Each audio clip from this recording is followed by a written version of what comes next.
About 5 years ago, the Computer Chronicles broadcast a special two-part series on computers in the Pentagon. These two programs looked at the efforts of the military to use computer technology in the development of new weapons and strategic systems. At the time, the work was somewhat theoretical, but with the events of the past few weeks in the Persian Gulf, the role of computer technology in war has become a very real subject. Because of the current interest in military technology, we're going to rebroadcast this special two-part series on computers and the Pentagon. Here is part one, originally broadcast in April 1986.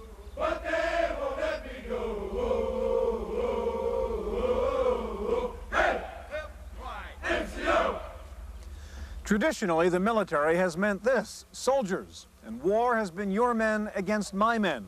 But today, military strategy increasingly involves computers, and war is becoming your computer versus my computer.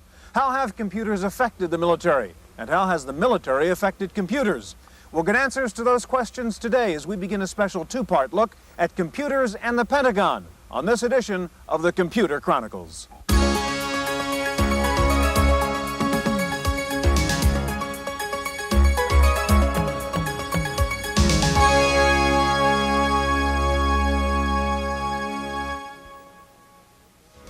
The Computer Chronicles is made possible in part by the Software Publishers Association, which reminds you it's a federal offense to copy software. The SPA provides information on how to stay software legal. Funding is also provided by PC Connection and Mac Connection, and by Byte Magazine and Bix.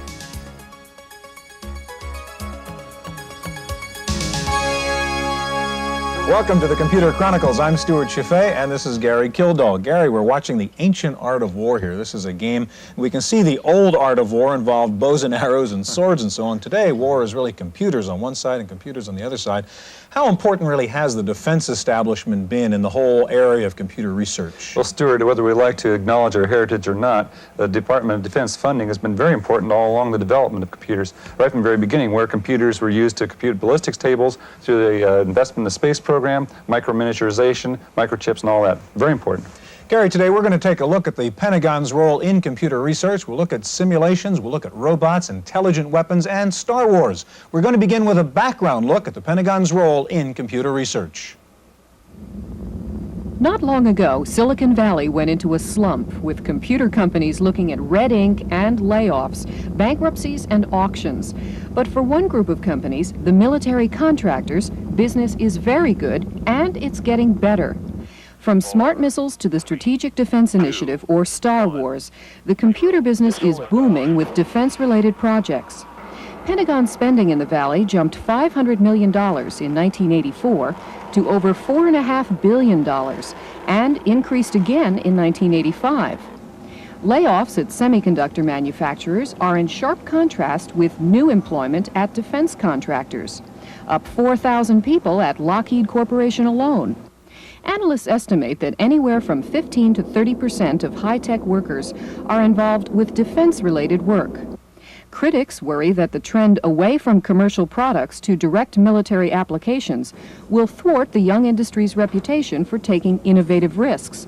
But those within the industry don't think so. The government will fund research, whereas the private sector is not interested in funding research. Now, the military and the government has particular goals for that research, so they're not just funding it for its own sake, but the government, in particular the Defense Department, has a very long-term perspective on research. They don't expect to see results of your basic or applied research for 10 or perhaps even 15 to 20 years. That simply is not true in the private sector. In a mass raid, high-speed bombers could be in on us before we could determine their tracks. And then it would be too late to act.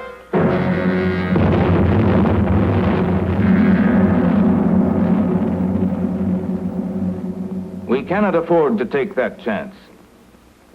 It is to meet this threat that the Air Force has been developing SAGE. The Pentagon's long reach into high-tech is nothing new, as this film from the 1950s demonstrates. SAGE was a computer system built to track aerial intruders for the North American Air Defense Command. It was built at a time when military projects occupied 60 to 70% of the high-tech workforce. Even the earliest mainframes were designed for military purposes. The ENIAC, shown in this 1946 film clip, has a place in history as the first general-purpose electronic computer. It was also funded by the U.S. Army to calculate shell trajectories and to produce artillery firing tables for wartime use, even if it did take 2 days of programming for a 20-second calculation. In the United States, much of the advanced research in computer technology is paid for and directed by military agencies. The Defense Advanced Research Projects Agency, or DARPA, funds research in the outer realm of technology. DARPA is credited with developing the building blocks of modern computers, from microcircuitry to the mouse. Critics of Pentagon-funded research voice concerns about the way projects are financed and the danger of relying too heavily on military funding. Unlike the lean startup that relies on venture capital, military contractors are guaranteed a profit called cost-plus financing. And still unanswered is how the push for military computers will affect our standing in the international race for computer supremacy.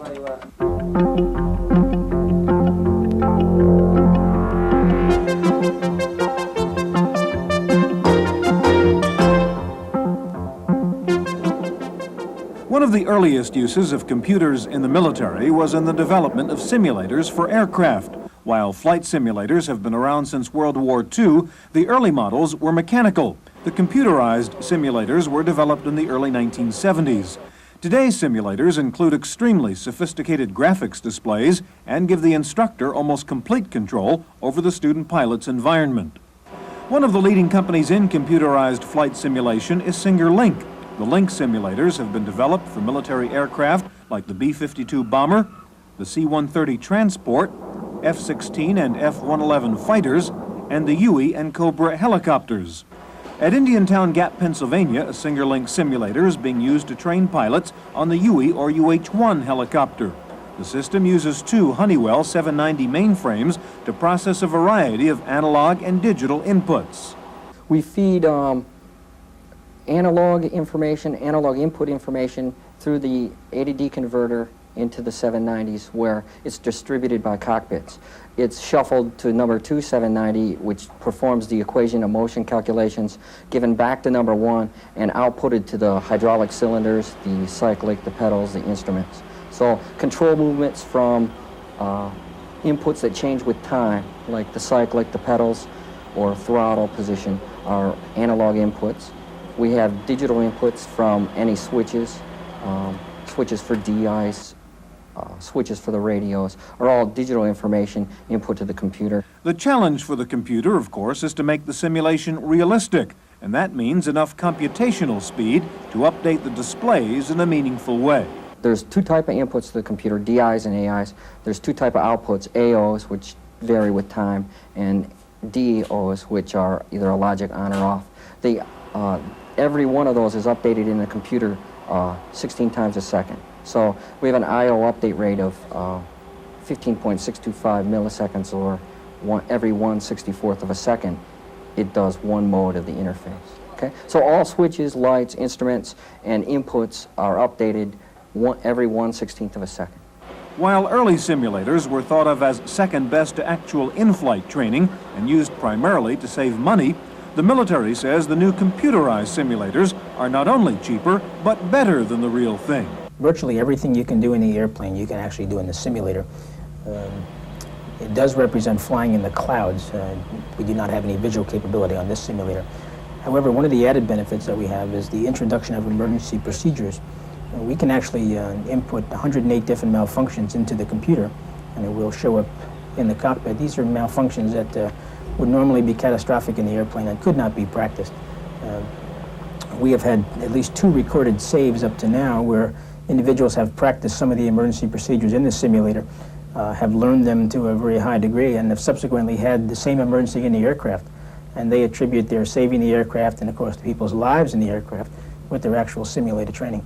The newest generation of computerized simulators feature sophisticated displays that not only give the pilot detailed visual feedback, but also simulate the use of the plane's weapons systems. One of the first applications is on the Army's Cobra attack helicopter. That system, since it's so advanced in technology, will have a visual display, and all the weapon systems on the aircraft can be operated. The benefit to this is the weapon systems are so expensive to operate, and ammunition is so expensive, and the limited areas that we can actually train in are so far away that they will be able to fire the weapon systems and to stay proficient in the weapon systems by using this. As I mentioned before, very rarely does a Cobra aviator get a chance to fire the TOW missile because of the cost and because of how big a range area you need. Well, here in the simulator, he can fire TOW missiles virtually all day long. These computerized simulators are designed to train men to operate sophisticated military equipment. But in just a minute, we'll take a look at military robots that don't need any men at all.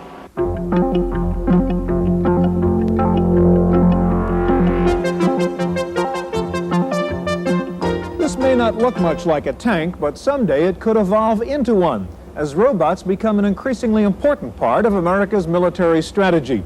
This is Terragator, an ALV, or autonomous land vehicle. It's being developed here at Carnegie Mellon University in Pittsburgh. CMU's Robotics Institute is working on several aspects of robotics under a grant from DARPA, the Defense Advanced Research Projects Agency. While the work here is basic research, the military applications of an autonomous land vehicle are obvious. If you're in a new area where you don't know the terrain and you don't know what uses it has been put in, for example, there could be mines planted in a field. Even if you send a tank with people in it, you might in fact risk lives again. And again, an autonomous vehicle, an autonomous tank, which might conceivably go do the same thing, would in fact save lives. While the Terragator has very limited and specific functions, the scientists here are thinking about more sophisticated ALVs, futuristic robots that could actually become the soldiers of the future. There can be a droid that is dropped and which is self-protecting.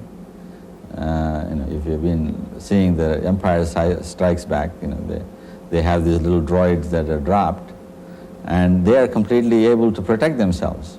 They shoot back and they're able to sense who is there and so on, but they're mainly able to survive, and even their destruction serves a purpose. That the fact that they're not able to communicate back shows that there's an enemy of superior intelligence that has been able to destroy a weapon of this type, which then tells you something about who you're dealing with and in what situation.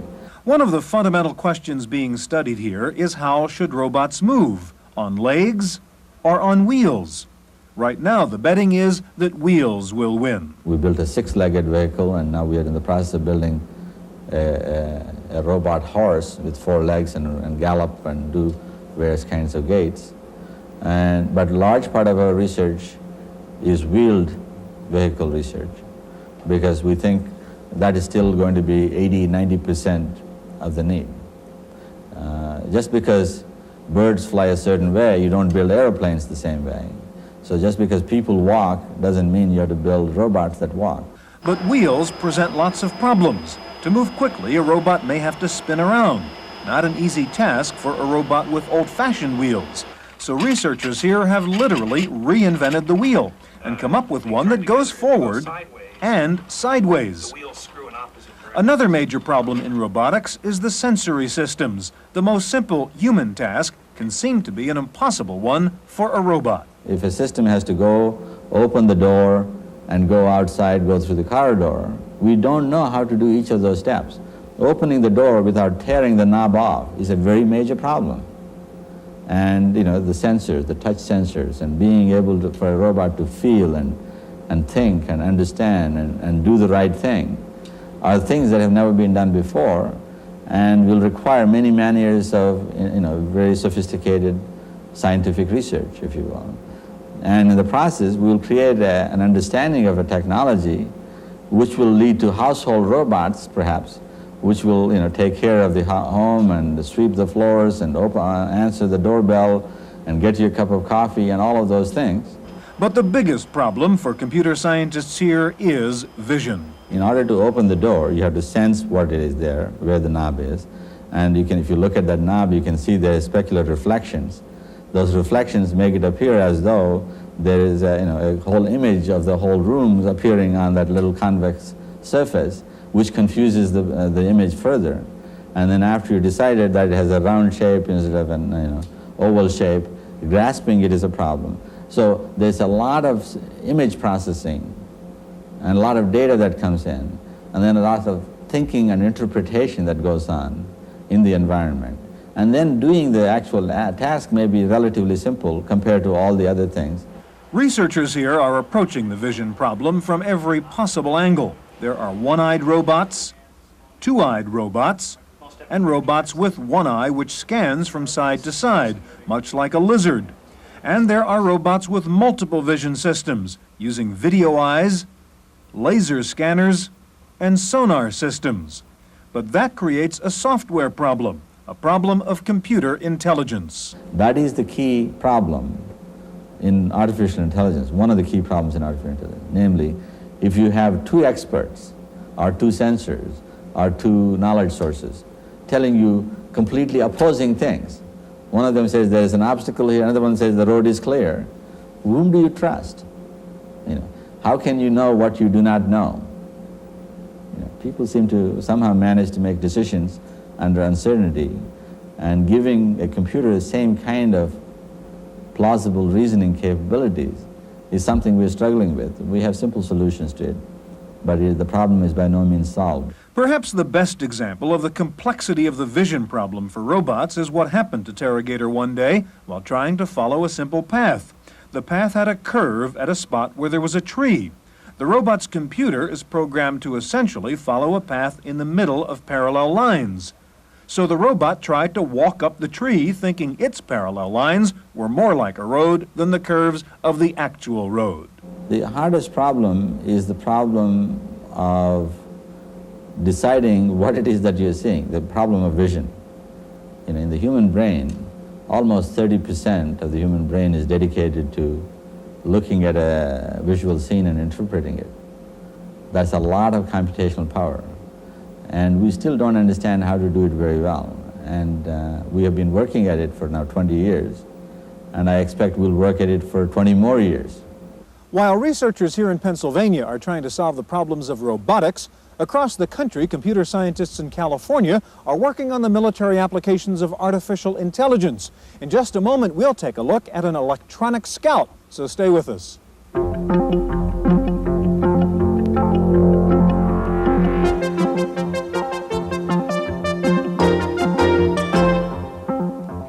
At Advanced Decision Systems in Mountain View, California, artificial intelligence takes the form of a tactical expert system that can assess threats, plan, and advise with the help of a knowledge base. A prototype system for a pilot's assistant is particularly exemplary of the sorts of applications that we feel are important for the military, and also why they require so much research and such a long lead time compared with commercial products. What we're talking about is a system to help a pilot, say a fighter pilot, and the system that we've built has multiple expert systems in it. They operate in a distributed, near real-time environment. So each expert system is receiving information. That information flows through the system in the form of intermediate requests and decisions, and eventually some of those decisions pop out to the pilot. This prototype pilot's assistant is an onboard advisor, complete with synthetic speech and graphics displays. Data flows between the situation assessor, monitoring the aircraft and potential threats, the pilot's interface, and the planning module, which will advise the pilot on the best course of action. In this simulation, the aircraft is following a valley along which are SAM missile sites. If the pilot requests a preview, the system's area map locates and displays newly detected missile sites along the plane's flight path. The planner charts a new route and recommends an attack. The pilot agrees to the plan, but the situation changes when an enemy helicopter is detected. The flight path is again changed. Then a missile launch is detected. The plane is hit. The System Health module receives sensor data and makes a damage report to the pilot. The planner advises a new battle strategy based on the remaining capabilities of the damaged aircraft. The pilot's assistant is an example of a wide range of similar expert systems for air, ground, and sea warfare, being sponsored by the DARPA Strategic Computing Program. Strategic computing will require a tremendous leap in the practical use of artificial intelligence. I believe that military applications, especially military applications of artificial intelligence software, are the most challenging applications anywhere. The real-time aspects of handling sensor data are a growing problem. The United States and its technology base has produced us lots of very good sensors of various types, and these sensors produce mounds, hundreds of gigabytes of information, and there are no humans around that can sit down and actually look through all that information. So we have to find a way to boil that information down to its essence and provide that to a field commander or to a decision maker in Washington. For the battlefield commander, effective decision-making means a well-informed, fast response to the challenge of judging the quality and risks of surrounding terrain and the best path for men and equipment. AI systems can help with these challenges, sifting through masses of information selectively and quickly. ADS is working on a battlefield commander's assistant featuring a multi-attribute display that operates like an intelligent geography database. The system can display a background and identify its natural and man-made attributes, from forests and grasslands to agriculture, cities, and towns. The operator can then add layer upon layer of selective features, rivers, roads, bridges, and other potential obstacles. But the BCA is more than electronic cartography. If the user picks a region and denotes a vehicle type, the system can determine the maximum speed through that area.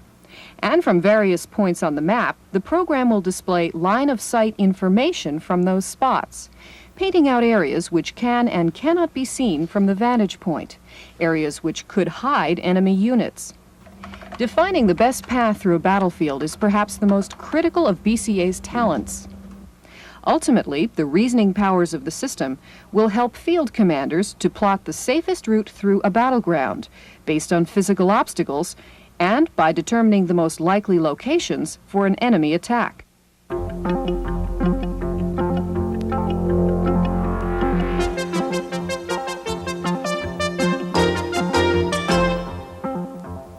In the Random Access File this week, U.S. forces in the Persian Gulf are using many of the computer techniques developed over the last decade to wage and manage the war. But in addition to the more spectacular systems like battle management AI, U.S. troops are also using basic microcomputer products to support the military effort. Apple says Macintosh computers are being used for battle mapping and sending electronic messages from command posts to troops in the field. The Mac portable computer is on board Air National Guard helicopters, whose mission it is to evacuate wounded soldiers in a ground battle. All types of desktop computers are being used to analyze intelligence photographs, develop maps, and chart battle plans. A company called Rugged Digital Systems has made a business out of modifying standard computer systems to enable them to withstand the harsh desert war environment. Litton Applied Technology is providing the Air Force with the black boxes that warn pilots they have been detected by enemy radar. These electronic warfare systems also send out false electronic signals to disguise aircraft tactics. The San Francisco Chronicle reports that Digital Equipment Corporation is receiving war dispatches via electronic mail from sources in Israel and Saudi Arabia. The email messages are sent on Digital's EasyNet mail system, and therefore can avoid the Pentagon censors that mainstream journalists must deal with. And while we've heard that the Pentagon itself is getting some of its intelligence information from television, they are doing it with computers. Two different video capture systems from Rastar Ops and Radius are being used by the military to assemble TV news information. The boards allow intelligence personnel using PCs to freeze photographic images from live television signals and store them in digitized databases. In other computer news, Go Corporation has unveiled their PenPoint operating system. The system recognizes hand-printed characters for data entry. IBM, Grid, and NCR all have begun designing pen-based computers using PenPoint as an input device. The first pen-based systems won't be available, though, until the end of this year. Taking a look at this week's top 10 software titles for the Macintosh, Mac Connection reports that Macintax is in the #1 spot, followed by After Dark. In third place is SAM, and Quicken for the Mac is fourth. And in fifth place is Disk Doubler. Rounding out the top 10 are Adobe Type Manager, Correct Grammar, Mac Utilities, Microsoft's Word, and SimEarth.